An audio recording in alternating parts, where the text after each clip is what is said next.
ওম শান্তি।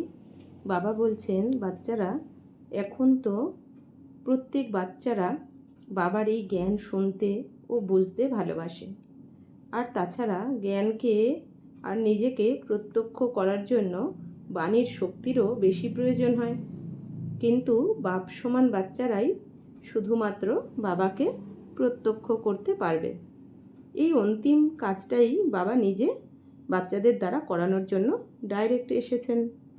আর তোমরা বাচ্চাদের ওপর বাবার অনেক আশা আছে। ব্যাস, এখন তোমরা বাচ্চারা নিজেকে বাবার সমান ভেবে প্রত্যেকটা সংকল্প করো। নিজের সংকল্পের মধ্যে বাবার শক্তি ভরে দাও, যাতে তোমাদের প্রত্যেকটা সংকল্প সমর্থ আর শক্তিশালী হয়ে যায়। তোমাদের শক্তিশালী সংকল্পের দ্বারাই সৃষ্টি পরিবর্তন হবে। তাই নিজের সংকল্পের উপর অ্যাটেনশন রাখো। যত তোমাদের মধ্যে বাবার স্মরণ সমাহিত হয়ে থাকবে, ততই তোমাদের প্রত্যেক কাজ যুক্তিযুক্ত হবে বা সঠিক হবে। ব্যাস বাচ্চারা, এখন তোমাদের শুভ সংকল্প অর্থাৎ জ্ঞান, গুণ, শক্তিতে ভরপুর সংকল্প করা উচিত।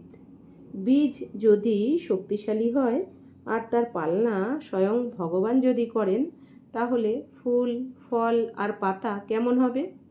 অর্থাৎ তোমরা বাচ্চাদের এক একটা কর্ম, বাণী অনেক সুখদায়ী হবে, অর্থাৎ সবাইকে সুখ দেবে। ব্যাস, এখন নিজেকে বাবার শ্রীমত অনুসারে চালানোর পুরুষার্থ করো। মনোযোগ দিয়ে সাবধান হয়ে পুরুষার্থ করো। ব্যাস, অল্পের থেকেও অল্প সময়ের মধ্যে তোমাদের প্রাপ্তি শুরু হয়ে যাবে। ওম শান্তি।